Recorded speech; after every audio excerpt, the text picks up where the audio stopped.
Germany is a land full of churches, where the churches are rarely full. Despite Germany's undeniable impact on Christian history and the country's contemporary relevance for the faith today, the church is less important in the everyday lives of Germans than perhaps ever before. In this way, Germany is much like many of its European neighbors. But the nation is still religiously unique. For one, the population of professing Christians in Germany is almost evenly split between Roman Catholics and Protestants. In fact, the land of Luther has a slight Catholic plurality. And although Germany has been one undivided nation since 1990, differences between the East and West are still present, especially in regard to faith. While a majority of West Germans still believe in God, the East German population has one of the highest percentages of atheists on the planet. How are German churches trying to engage with an increasingly secular society?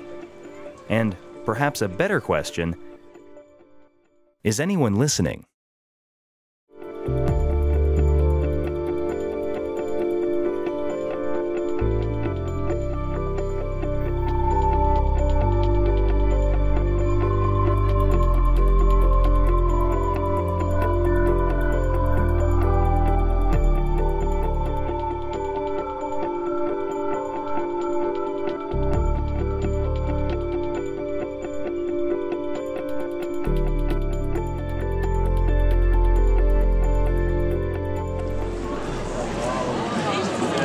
500 years ago to the day, Martin Luther tacked his 95 Theses on that door, or rather, on the door that was there 500 years ago. Today, only a few people can get close to that door. Large crowds from near and far have descended on Lutherstadt Wittenberg to celebrate the legacy of its favorite son and the religious revolution that he started. Ich möchte diese Kirche, die Schlosskirche, einmal anfassen und sagen, Martin Luther, du hast was Gutes getan. Ich bin überzeugt, dass der Deutschland hat durch Martin Luther Segen von Gott, großer Segen. Throughout 2017, church was relevant again. In the press, in conversation, in the numerous events held in recognition of the milestone. And when Reformation Day finally arrived, around 60,000 visited Martin Luther's hometown. For an entire year, churches were back in the spotlight. But after the big day, where do they go from here?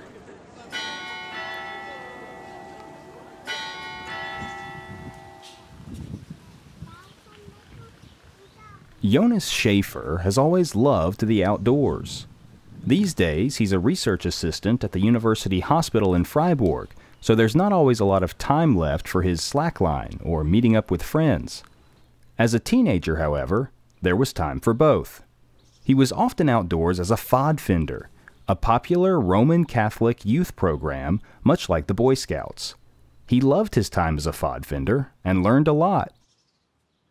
Ich glaube, was ich gelernt habe, ist ein gewisses Zusammenarbeiten in einem Team. Es gab verschiedene Aufgaben, die jeder irgendwann mal machen musste, ob das eben ein Küchendienst oder ein Toilettendienst oder wie auch immer war. Und wenn man dem nicht nachgekommen ist, hatte das Konsequenzen für 30, 40, 50 oder 100 andere. But church itself was another story. His parents had different religious beliefs, and they let Jonas decide whether or not to engage with faith. At age 10, he decided to be baptized. Da war immer so, ja, es kann sein, da würde ich sagen, war ich eher agnostisch eingestellt und habe gesagt, das wäre schon möglich, dass da was ist. Und wenn das jetzt was bringt, dass ich mich da hinknie und bete, dann versuchen wir es mal. In the following years, however, belief seemed less and less reasonable. He remained an active member of his Pfadfinder group, but at around age 14, he was done with church.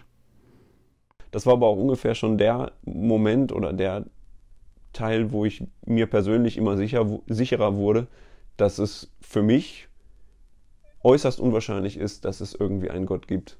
Das habe ich noch mitgemacht, aber dann verschob sich das immer mehr. Jonas has heard all the common critiques of church in Germany. Es ist so, dass das Vorgehen der Kirchen in Deutschland einfach nicht zeitgemäß ist. Also da gehört unter anderem der Gottesdienst morgens um 9 dazu, da gehören Kirchenlieder aus dem 17. Jahrhundert dazu. Vielleicht, wenn man sich die katholische Kirche anguckt, starre Hierarchien, wenig Offenheit für Neues und so weiter. Das sind sicherlich alles Schwierigkeiten. But his assessment is a bit simpler. Wenn ich jetzt meinen eigenen Standpunkt angucke, dann würde ich sagen, weil es nicht nötig ist.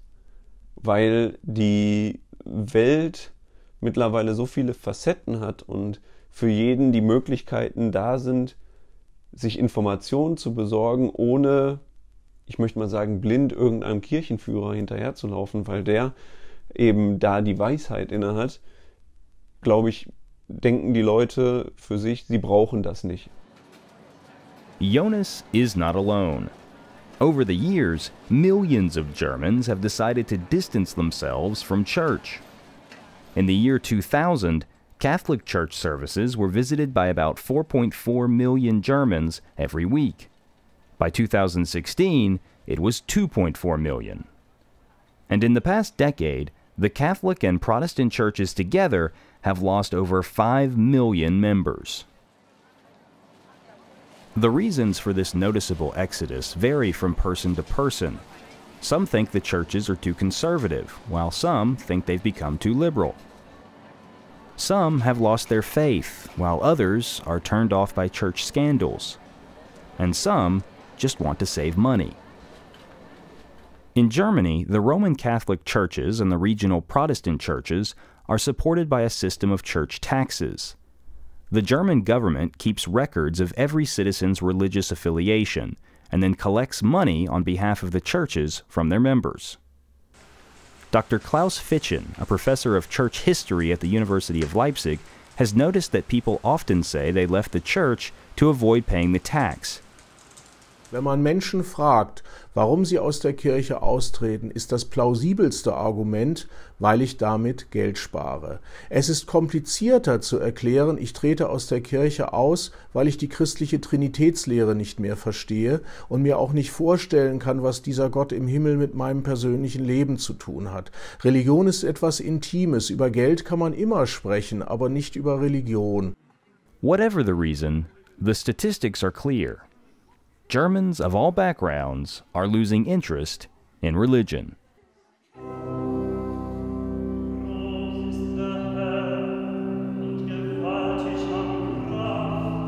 There are certain times of year when people still come to the pews.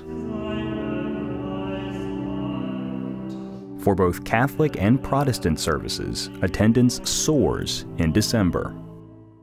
Christina Ritter is a Protestant pastor in Freiburg. Am Vormittag in der Thomaskirche ein Krabbelgottesdienst, da kommen doppelt so viel wie sonst. Dann gibt es einen großen Krippenspielgottesdienst, da würde ich sagen, da kommen 3- oder 4-mal so viel wie sonst. Ein Familiengottesdienst, da kommen auch nochmal 3-mal so viel. Many families, including students home for the holidays, come to church around Christmas, often one of the few services they attend in a year. An Weihnachten gehe ich in die Kirche oder manchmal gehe ich in die Kirche, wenn ein Konzert ist, so etwas. Oder wenn meine Cousinen zum Beispiel konfirmiert werden. Aber ich gehe eigentlich nicht in die Kirche, einfach weil ich Lust habe, in die Kirche zu gehen. The Advent season can be an opportunity for churches to reconnect with those long distant from its doors. Ich denke, es lohnt sich dann auch, diese Gottesdienste schön und liebevoll zu gestalten, weil sie auch nochmal ein Stück Türöffner sind zur Kirche. Und weil wir dann auch spüren, die Menschen erwarten sich doch noch etwas anderes als Geschenke und festliches Essen. With more Germans leaving the churches every year, why is a worship service still part of their Christmas celebrations? Catholic theologian and university professor Magnus Street thinks that Germany may not be quite as secular as statistics would seem to indicate. Man spricht ja immer davon, dass die Gesellschaft, in diesem Fall die bundesdeutsche Gesellschaft, eine starke Säkularisierungsdynamiken unterworfen sei. Ich bin da gar nicht so sicher, ob nicht sozusagen die Institutionen in einer großen Krise drinstecken, seit vielen Jahren, aber im Gegenzug die religiöse Sehnsucht zumindest immer noch deutlich präsent ist. Und es scheint tatsächlich so zu sein, dass während der Advents- und Weihnachtszeit dann Menschen das machen. The question is, can today's churches fulfill that religious longing? Southern Germany is a Roman Catholic stronghold. 55% of Bayern's population is Catholic, and its neighbor to the west, Baden-Württemberg, has a Catholic plurality. But even in these areas, Catholic churches struggle. In 2015, 4 different congregations in Freiburg officially became one. Father Johannes Kienzler leads the Freiburg East Parish. Also grundsätzlich sind wir seit 2001 auf dem Weg. Also die 4 Gemeinden sind seit 2001 zusammen, seitdem ich gekommen bin. Und das war ganz einfach und schlicht, weil es weniger Priester gibt. Also da muss man sich auch nichts schönreden. Es ist einfach, weil unsere Weihezahlen so zurückgegangen sind oder die Bereitschaft von Menschen, sich ganz in diesen Dienst des Priesters stellen zu lassen.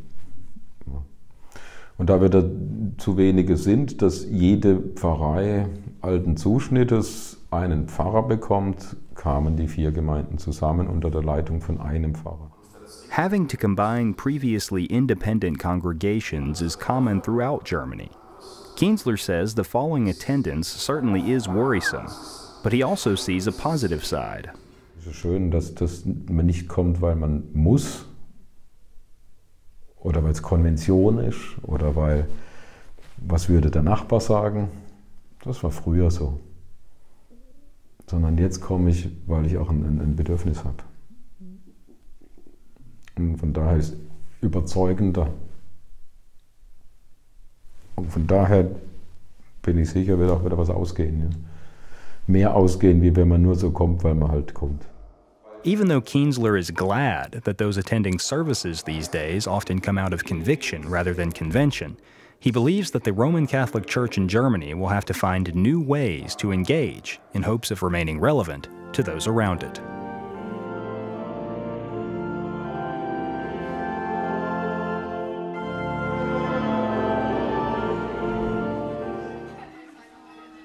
Protestants face many of the same challenges being felt in the Catholic Church.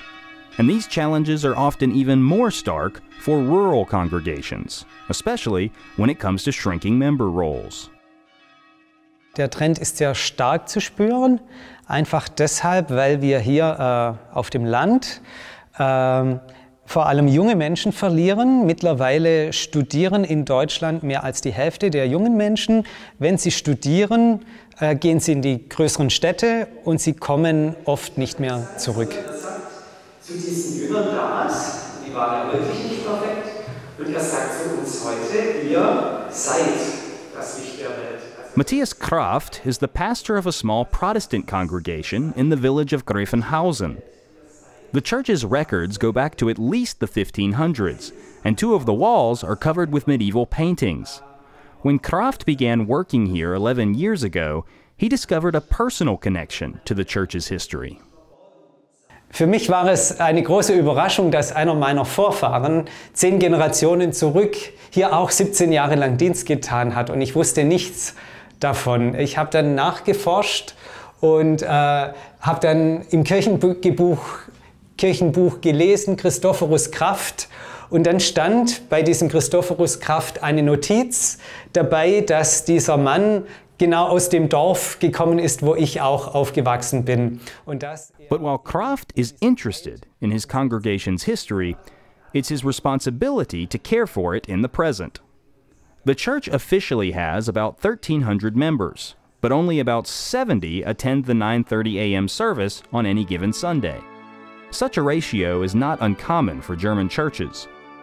Kraft would love to see more people in the pews, but he knows that these days it takes more than church bells to make that happen. Man muss kreativ sein. auch unkonventionelle Wege gehen. Zum Beispiel, wenn im Dorf ein Fest ist, ein Dorffest oder von Vereinen, sei es Musikverein oder Feuerwehr, dass wir uns mit den Verantwortlichen in Verbindung setzen und sagen, wir bieten einen Gottesdienst am Sonntagmorgen an. They hold several open-air services every year, and many people come, including many who don't normally go to church. Kraft sees these services as an opportunity for the church to connect with its community. But the future health of the congregation, he says, will depend on reaching out to today's youth. Es ist nicht nur so, dass weniger Kinder geboren werden, sondern dass auch die Kinder, die geboren werden, dass sie eben nicht mehr wie früher in die Kirche gebracht werden, getauft werden, sondern dass auch das allgemeine Interesse abnimmt und dass wir ganz bewusst in Kinder und Jugendliche investieren. Darum haben wir zum Beispiel auch immer einen Mitarbeiter für die Jugendarbeit, der ganz speziell da ist, um Kinder und Jugendlichen einfach das Evangelium weiterzusagen, damit das, was die Eltern oft nicht mehr tun, dass die Kinder wenigstens die Möglichkeit haben, von Gott zu hören. Both villages and churches often cling closely to their traditions. But as Germany changes, both are being forced to adapt. And pastors like Matthias Kraft must navigate these changes every day.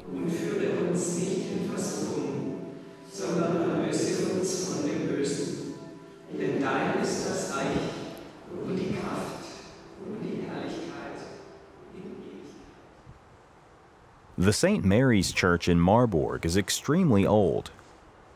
But on this afternoon, the people inside of it aren't.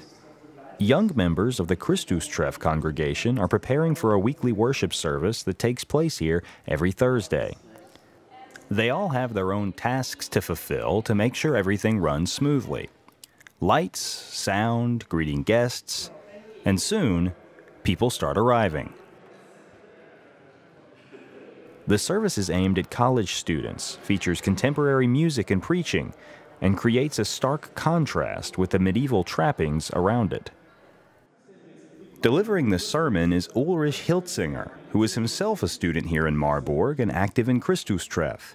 He met his wife here, studied theology, and then worked for 16 years as a Protestant pastor. In 2017, he returned as Christustreff's new executive director.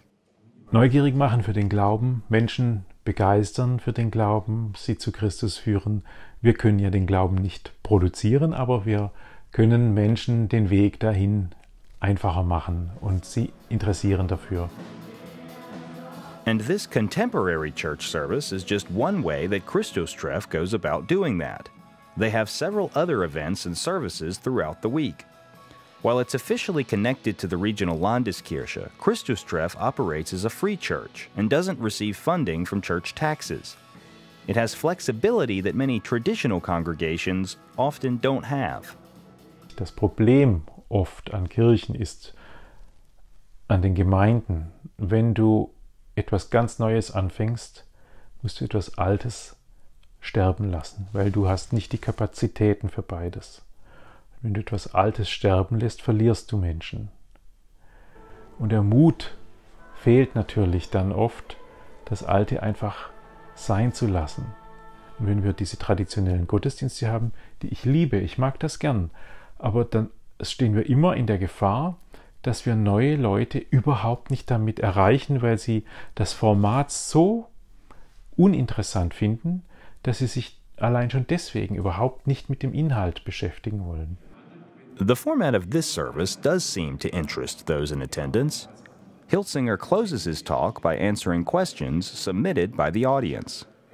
Christustreff seems to be connecting with a wide variety of people, both young and old.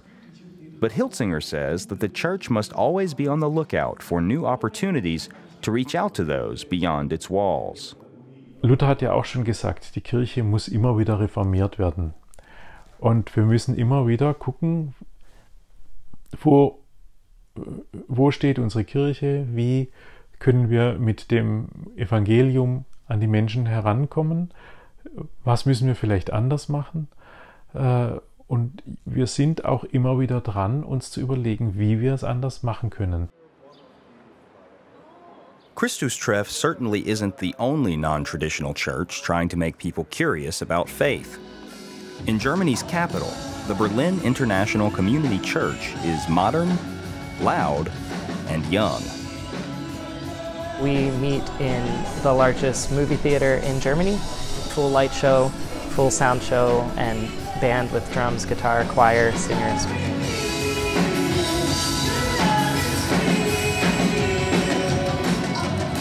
The Mack family moved to Berlin from Pennsylvania in 2004. Andrew, his parents, and his sister all work for the church. And over the years, their ministry has grown into a vibrant, diverse, and international gathering.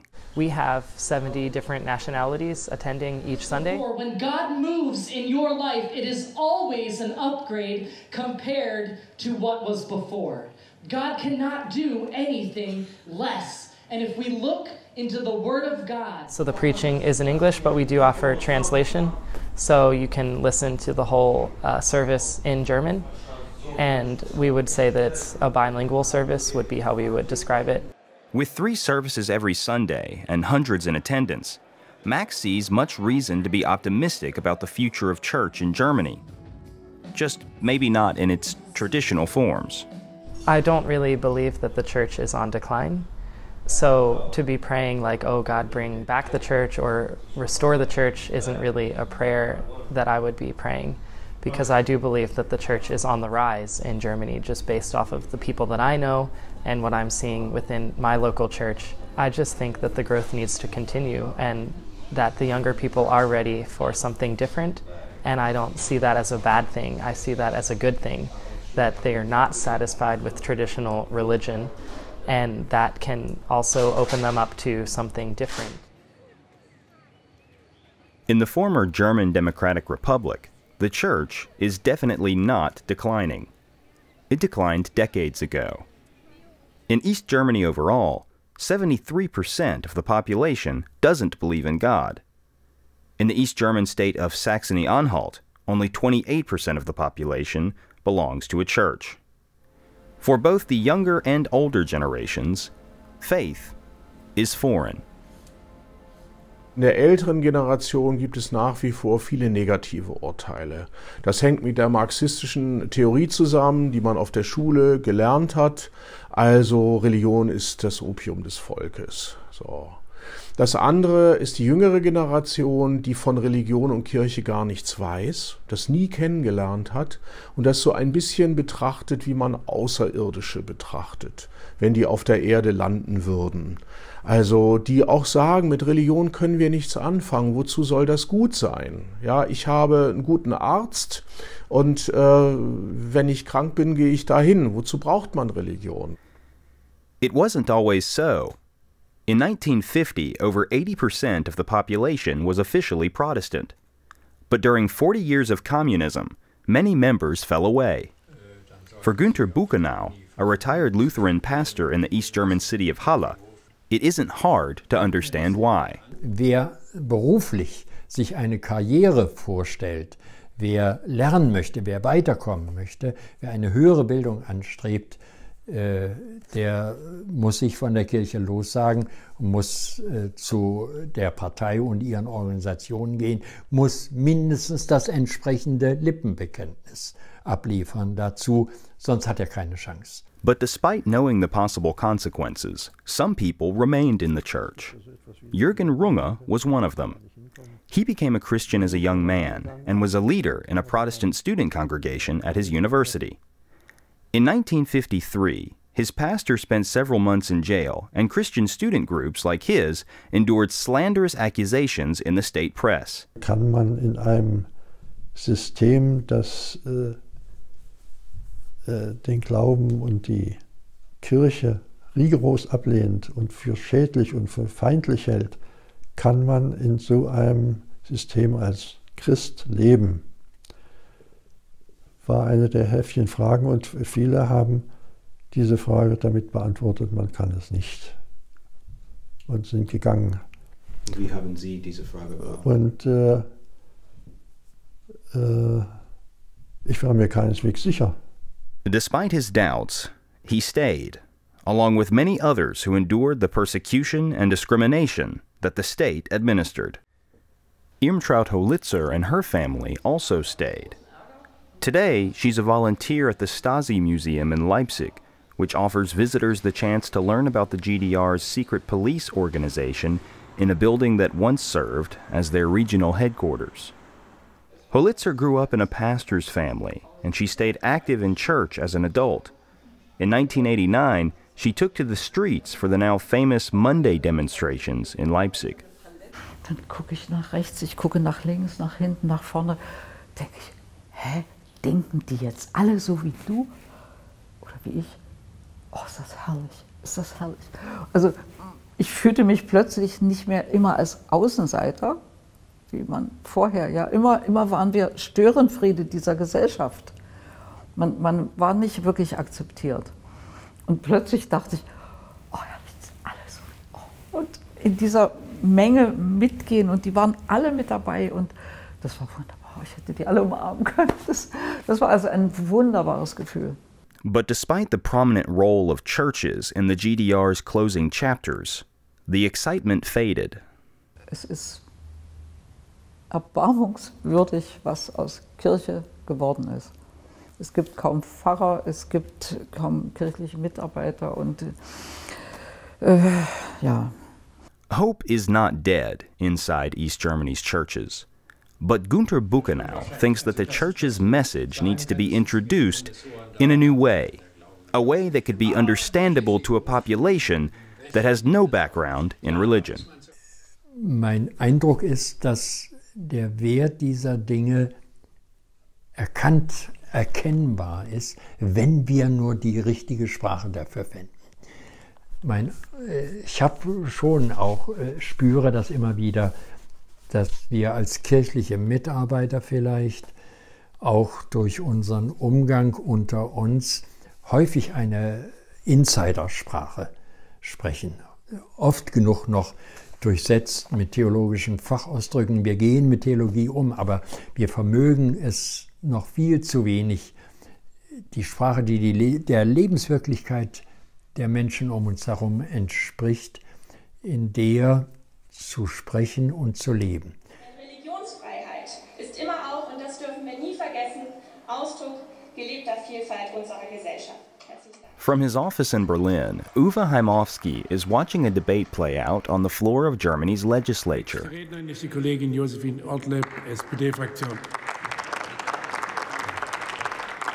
The first topic of the day is a report on worldwide religious freedom, a subject that's very important to him.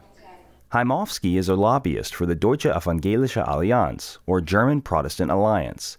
It's an association of many different Protestant churches, including Lutheran state churches as well as free churches. Heimowski's job is to represent Christian ideas and values to elected representatives in the Bundestag. Kurz nachdem ich meine Stelle angetreten habe, hat ein Blog, interessanterweise ein politisch links stehender Blog, geschrieben, neuer Jesus-Lobbyist beim Bundestag. Und das fasst es ganz kurz zusammen. Also ich bin für Jesus, das heißt für christliche Kirchen, für unterschiedliche Kirchen da. Also es ist eine Basisbewegung der Evangelischen Allianz und vertrete deren Interessen beim Deutschen Bundestag. Like in the US, it's been difficult recently for Christians to decide how they can best influence the political realm. While many American believers were trying to decide what to think about Donald Trump, some Christians in Germany had similar questions about a new up-and-coming political force, the AfD, or Alternative for Germany Party. A right-wing populist group, it won seats in the Bundestag for the first time in 2017, becoming the largest group in the parliament's opposition faction. The AfD has a reputation of being brash, hostile to Muslims, and contemptuous of the other, more established parties in the Bundestag. The debate currently playing out on Heimowski's computer screen is a good example. Die Unterdrückung von Religionen und insbesondere von religiösen Minderheiten, nicht nur Christen, findet weltweit überwiegend in Staaten statt, in denen der Islam die vorherrschende Religion ist. Woran liegt das, meine Damen und Herren? Auch dies wird im Bericht kaum thematisiert. Ich staune immer wieder über die Arroganz und die disziplinierte Eintracht zwischen den Parteien, wenn es um die AfD geht. Sonst spinnefeind verschmelzen sie zu einer Einheitspartei. Was wären sie alle ohne uns? The AfD, at times, tries to position itself as a defender of Christians and Germany's religious heritage. Aus dem Bericht geht aber kaum hervor, dass die Christen die größte unterdrückte und verfolgte Religionsgruppe weltweit sind. Zur Ächtung und Sanktionierung der Christenverfolgung hat meine Fraktion in der letzten Woche einen Antrag eingebracht. Dafür sind wir von den anderen Fraktionen in der Debatte teilweise heftig beschimpft worden. Das war beschämend, meine Damen und Herren. Many, however, accuse the AfD of using issues such as the persecution of Christians to achieve other ends, such as the exclusion of Muslim refugees. Es ist häufig so, dass die AfD das mitbenutzt. Also die AfD ist zum Beispiel die Fraktion außer der Linken, in der die wenigsten Christen sind. Die meisten sind in der FDP. Sie tun aber so, als würden sie unbedingt die christlichen Werte verteidigen, aber sind ja gar nicht Christen. Das heißt, die eigene Glaubwürdigkeit ist schwierig. Since the AfD entered the Bundestag, the tone of debate has drastically changed, becoming much more polarized and harsh. In contrast, Heimowski hopes that German Christians of all political affiliations seek to understand other perspectives. Was mir auch noch sehr, sehr, sehr wichtig ist, ist, dass ich in all diesen Dialogen verstehe, warum Leute Dinge anders sagen. Also wir zum Beispiel von der Bibel her ganz klar sagen, Ehe ist zwischen Mann und Frau. Und trotzdem möchte ich verstehen, warum sagt jemand, auch zwei Männer können heiraten.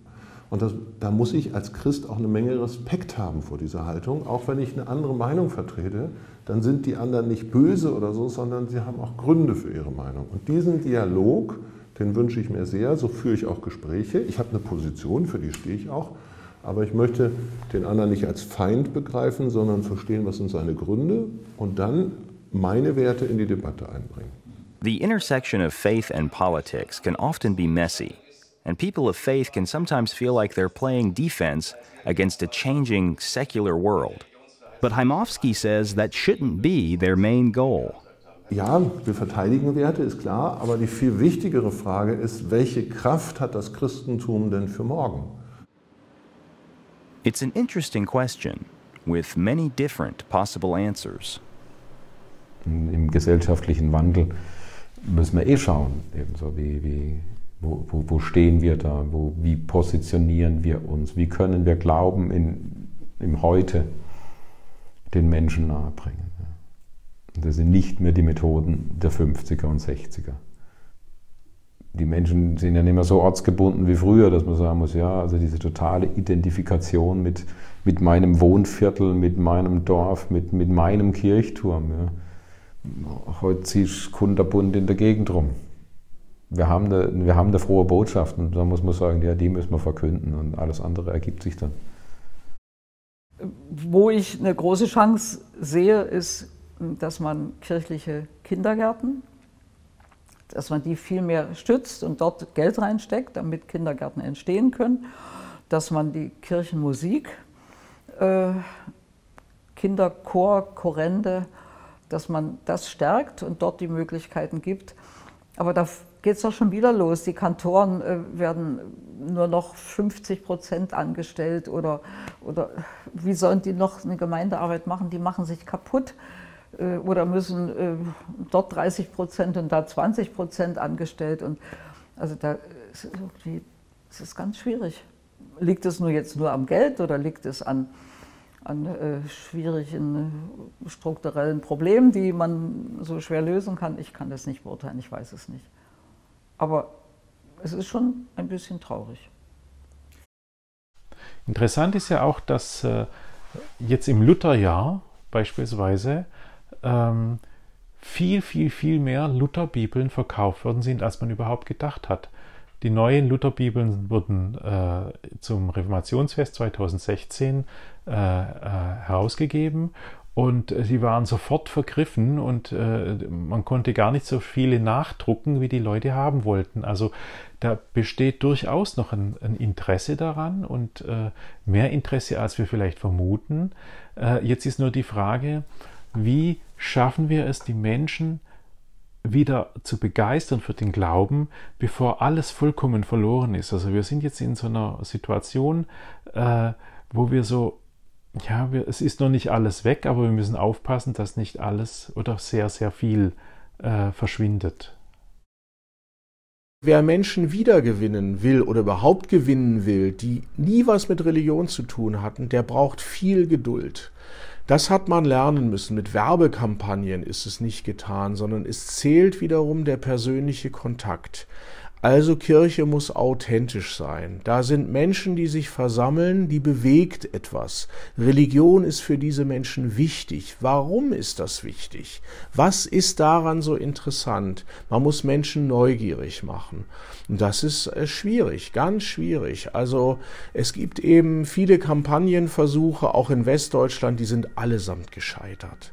Und wenn man die Geduld hat, gelingt es manchmal, Menschen wiederzugewinnen. What power does Christianity have for tomorrow? In Germany, it's a question without a clear answer. Only time will tell.